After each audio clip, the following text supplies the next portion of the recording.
Now, as it is very duly projected by our Prime Minister, Pradhan Sevak of Bharat, it is the dawn of new age. पूर्व दिशा में अनेक सहस्र वर्षों की दासता के बाद, after that darkest age of slavery in Bharat for more than a millennium, a dawn is very vividly, clearly visible to our eyes. In this Amrita Kala, we have to rejuvenate the same Rishi culture, which was essentially all-inclusive. There was no any bhedabha between Nara and Nari, Kumara and Kumari, Yuvaka and Yuvati. So, irrespective of their gender and their caste, creed, etc., etc., the whole sea of humanity is one and totally integrated. Now the scientific research near Harappa Mohenjo-daro in Haryana has proved it that the whole humanity belongs to the same origin, the same divine consciousness origin. The origin is consciousness. So we have here yoga and consciousness department. At consciousness level, all human beings, not only human beings, all living creatures, living beings belong to the same race. But human beings are highly elevated because of their upper chamber, because of their Manomaya Kosha, Pranamaya Kosha and Vijnanamaya Kosha, resulting in blissful condition of Anandamaya Kosha.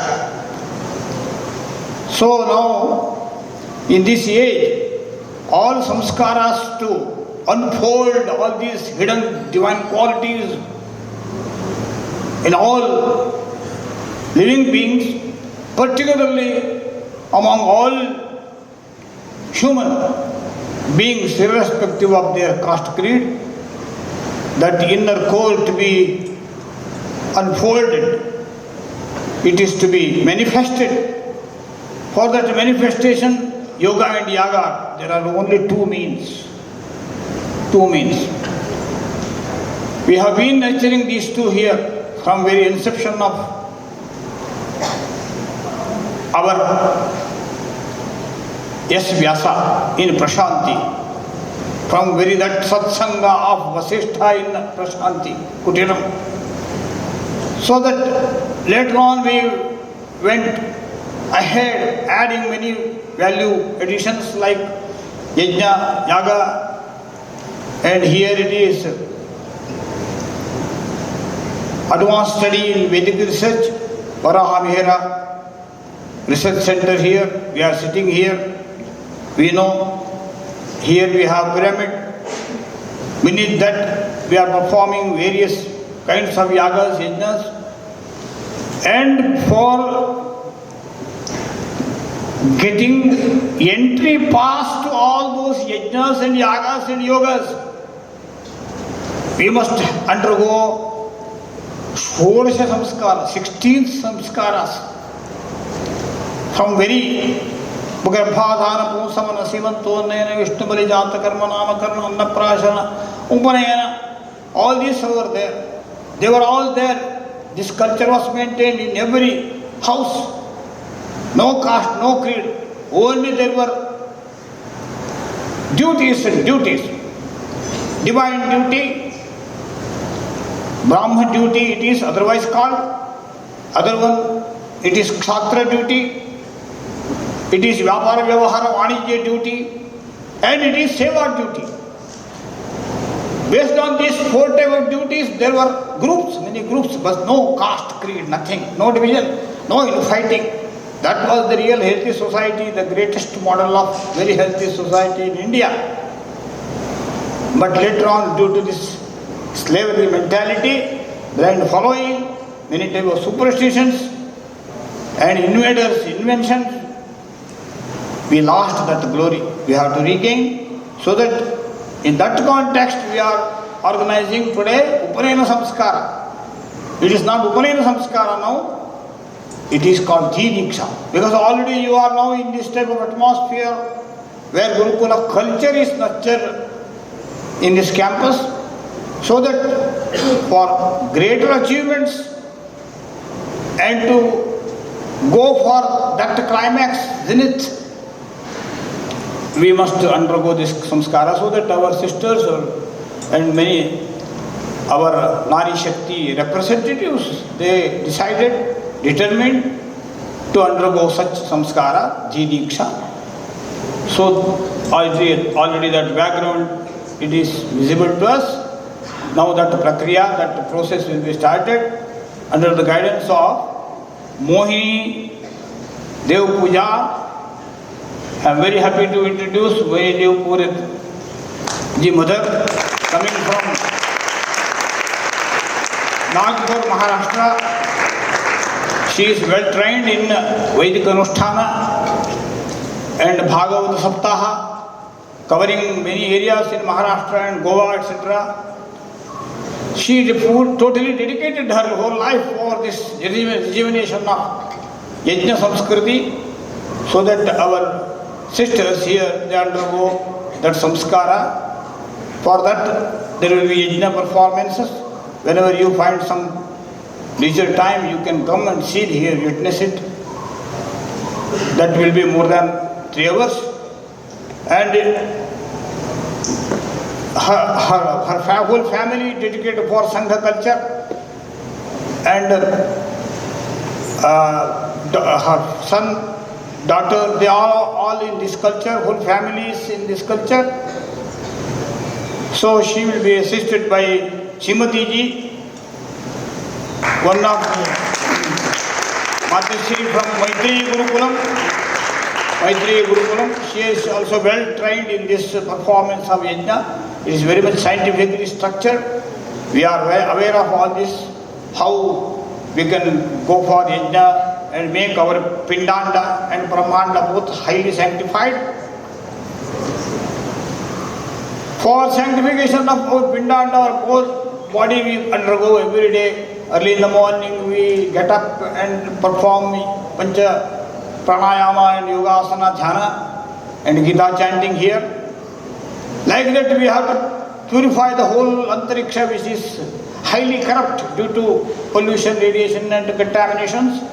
That is to be purified by various kinds of yajnas here. So many experiments are going on, many yajnas, somayagas performed in this campus. So that I request Mohini Dev Puja to share some thoughts in Hindi regarding her achievements and regarding the importance of this Diksha. Over to Mataji, please.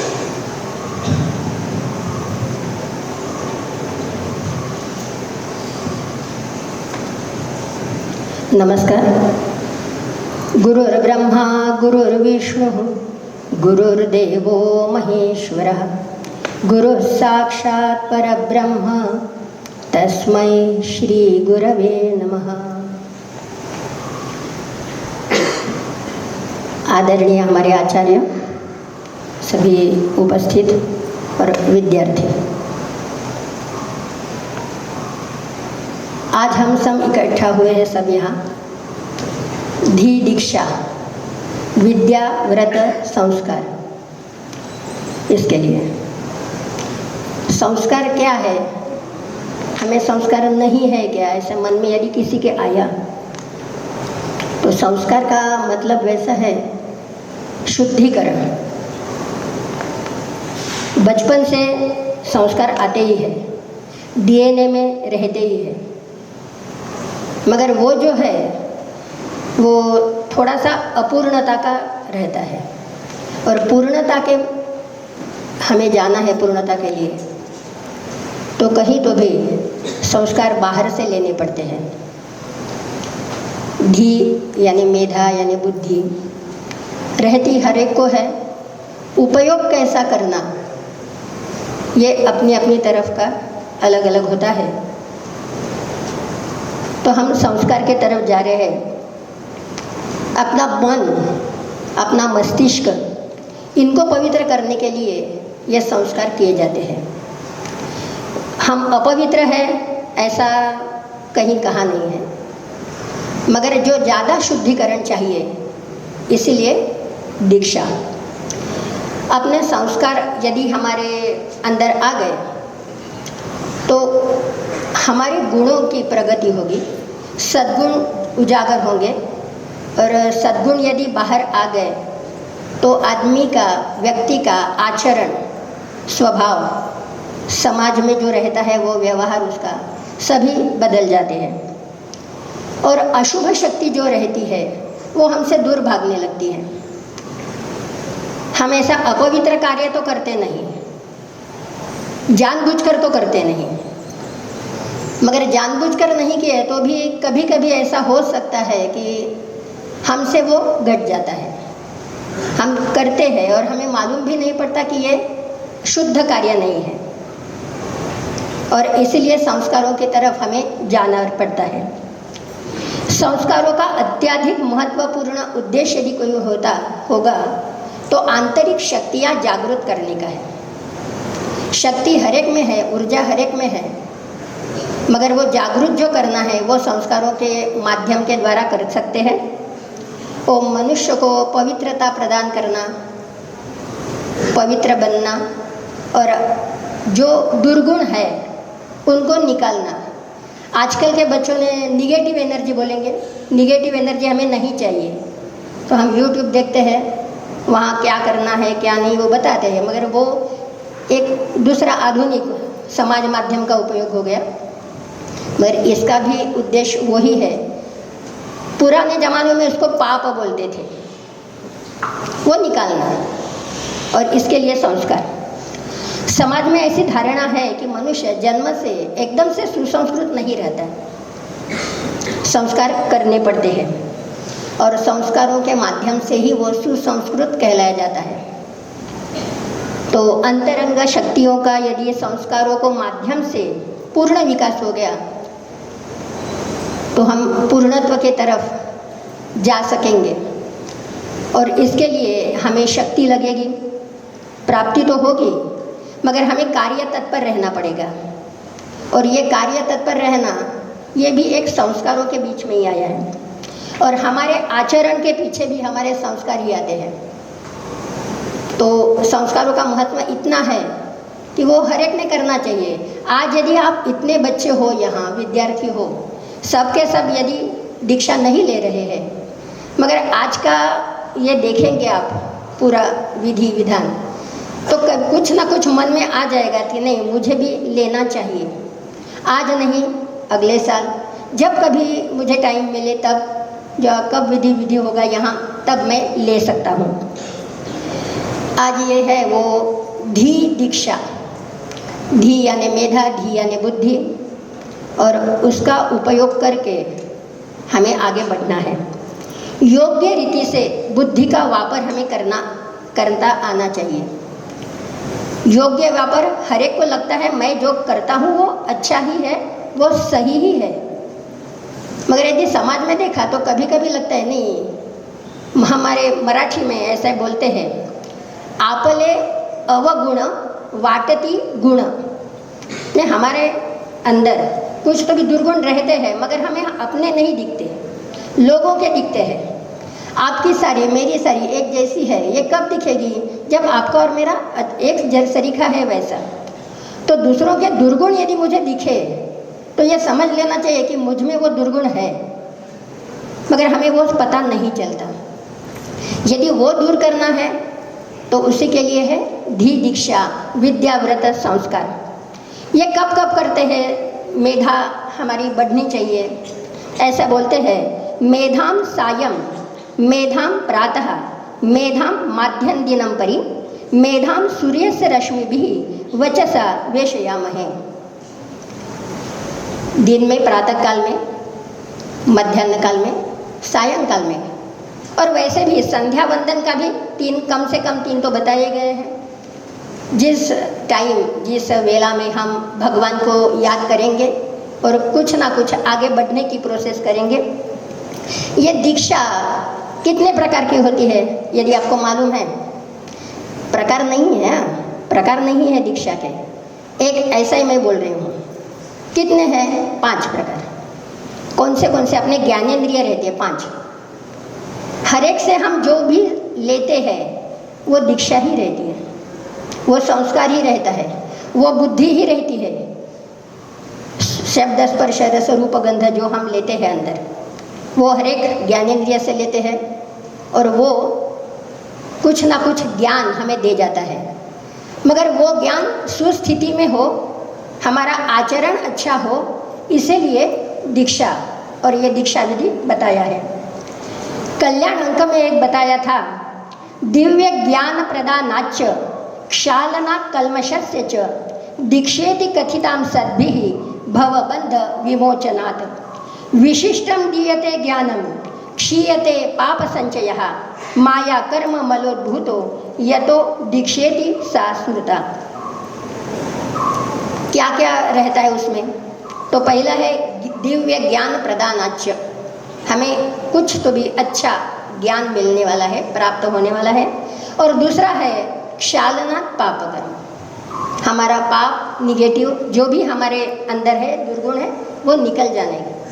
और इसीलिए दीक्षा विधि ये महत्वपूर्ण है। और पाप संचय हमें बढ़ाना तो नहीं है, तो कभी ना कभी हमें ऐसा लगता है कि नहीं, वो दूर जाना चाहिए। उसी के लिए यज्ञ हम करते हैं। यज्ञ एक उपचार थेरेपी भी है।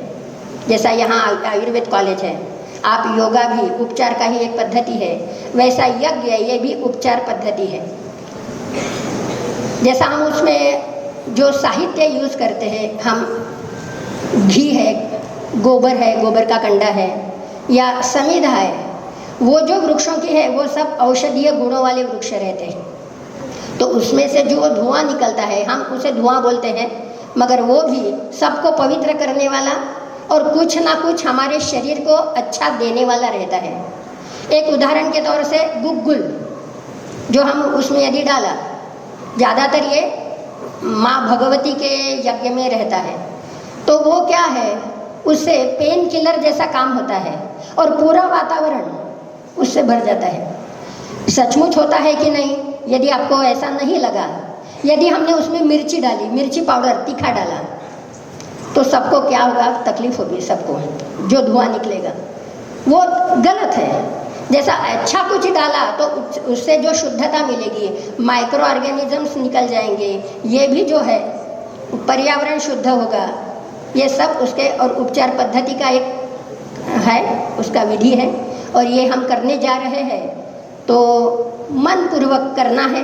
तो आप भी जो दीक्षा विधि में सम्मिलित होने वाले हैं, राष्ट्र का निर्माण करना है, तो कहीं ना कहीं मुझे खुद स्वस्थ बनना चाहिए और पवित्र बनना चाहिए।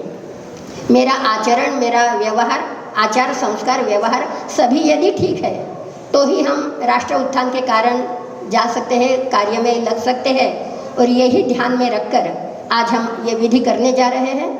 आप जो विद्यार्थी सम्मिलित होने वाले हैं सबको, और आप सब उपस्थित रहे, आपको सबको शुभकामना।